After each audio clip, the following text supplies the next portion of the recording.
Greetings and welcome back to 𝕙𝕙𝕙𝕙's studio here in Leitrim's Iron Mountains. If you're new here, my name is Harriet, and I hope you all had a great Christmas and are having a wonderful week at the beginning of the new year, 2021.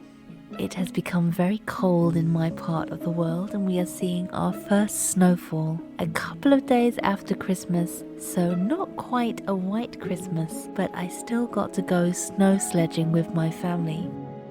Today's video is a collaboration with a fellow artist here on YouTube, my friend Dejan, a Slovenian artist from his channel Deevz Zevde. Dejan has sent me another intriguing design to work with, so I'm here in Photoshop now, formatting his image for my printer. First cropping it into a nice tidy square, then adjusting the brightness and contrast, and also the color mode to black and white to get a clean, crisp image, which I'm then printing onto an A3 piece of 300 GSM Fabriano watercolor paper. And here it is. I use my guillotine to trim the A3 sheet into a neat square. Beginning to work on this piece, I start by sketching my ideas down with my mechanical pencil.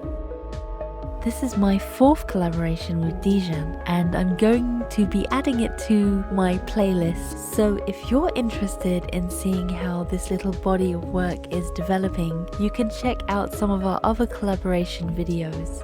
For each piece in this series, we have the parameters set as a square image with black and one other color. For the scheme of this piece, Dejan has chosen orange. I'm always curious to see what Dejan will send me. Alongside this, he also sent me some notes on his inspirations for this piece. The image Dejan tells me is inspired by the chosen color orange, and what first came to mind for him was oranges. And with this, he has created a surreal orange tree. And because orange is the color between red and yellow, referring to our previous collaboration artworks, in red and yellow, he has used some forms from these artworks. The shape of the oranges, he tells me, are related to the wasp nest flowers in our yellow piece, with the roots of the tree being the spade flowers that featured in our red Alice in Wonderland piece. There are also some of his reoccurring circle algae designs in there as well. Dejan said he found out that the color orange is related to the planet Venus, which is connected to the goddess, the Holy Lady, and the pentagram symbol, as stated in Dan Brown's novel, The Da Vinci Code. And he liked that idea so much, he decided to make a tree with 5 oranges that symbolically formed a pentagram. He said he'd done 4 of the 5 points and had left the 5th corner to me. Dejan went on to say that the pentagram is related to the 5 planets that are visible from Earth, and he's linked this with his orange tree pentacle.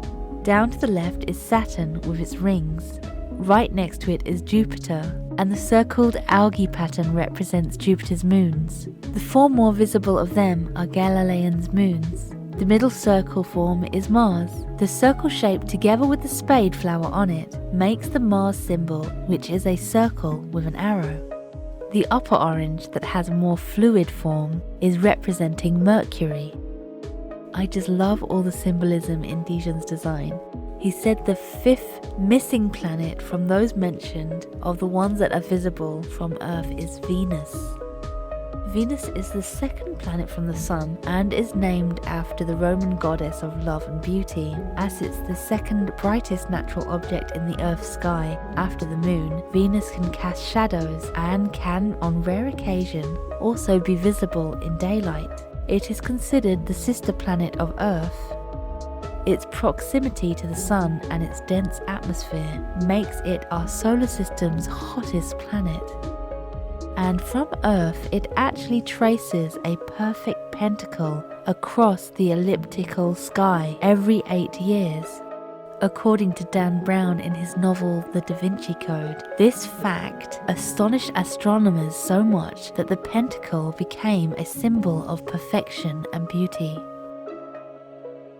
So with all of this and Venus as a starting place, I had a lot to work with.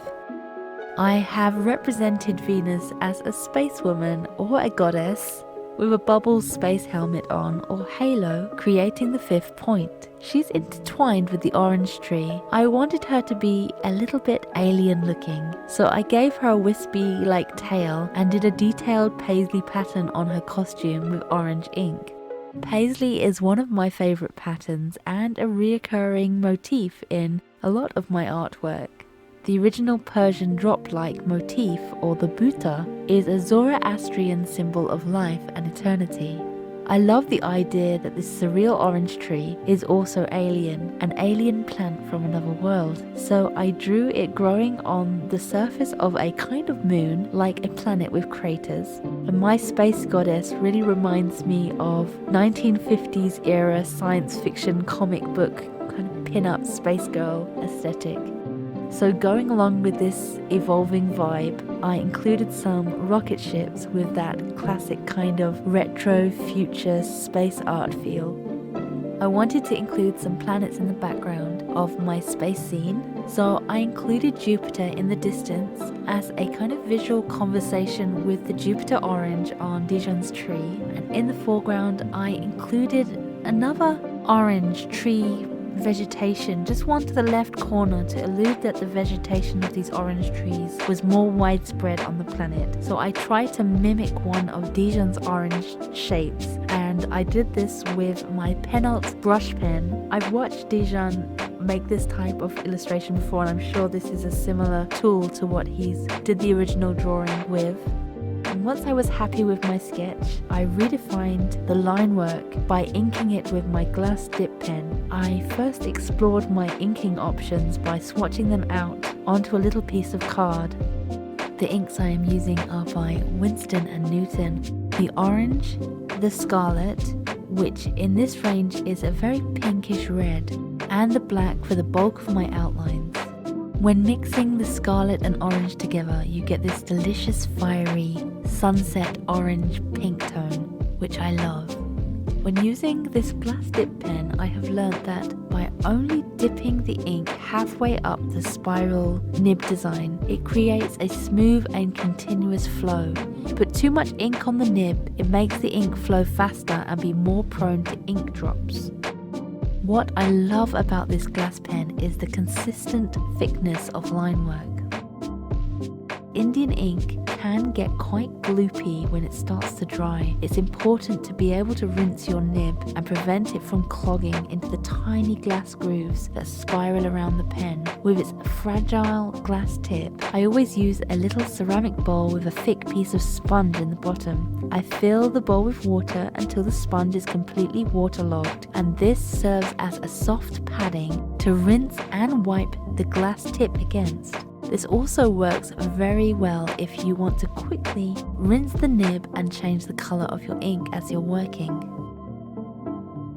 Once all of my line work was done, I made sure the ink is completely dry before I used my vinyl eraser to clean away all traces of the original pencil undersketch. I use a little white gouache in combination with my 𝐬𝐮𝐬𝐫𝐢 Japanese watercolor set by Kuretake. I chose the two oranges in the set, and the burnt sienna and the black. And I also used a UV orange 𝐏𝐿𝐴 paint that I got from a small neon set. The set is by Moz Art, and it's the komobi set, which is a word in Japanese which describes the subtle beauty of sunlight shining through the leaves of a tree.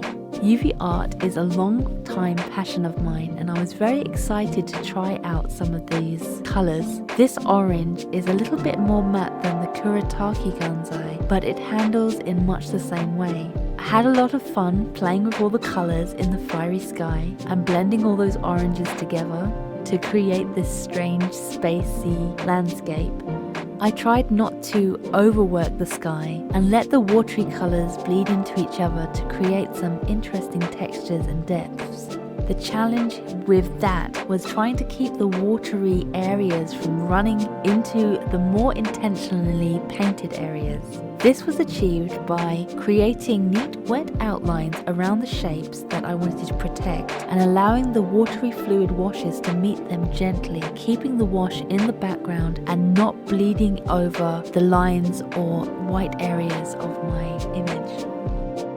I'm really pleased with how this turned out. I especially love the range of orange tones and the space theme. I also love the rich symbolism that Dejan has brought to this piece. I just love art that has layers of hidden meanings.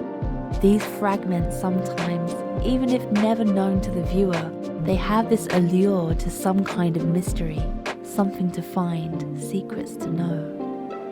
I would like to say a huge thank you to Dejan for doing another collaboration with me and sending me this beautiful surreal design to work with. So we're coming to the end of my time lapse now, and I do hope you enjoyed it.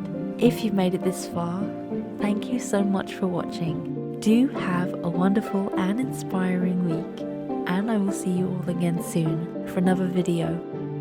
Bye bye!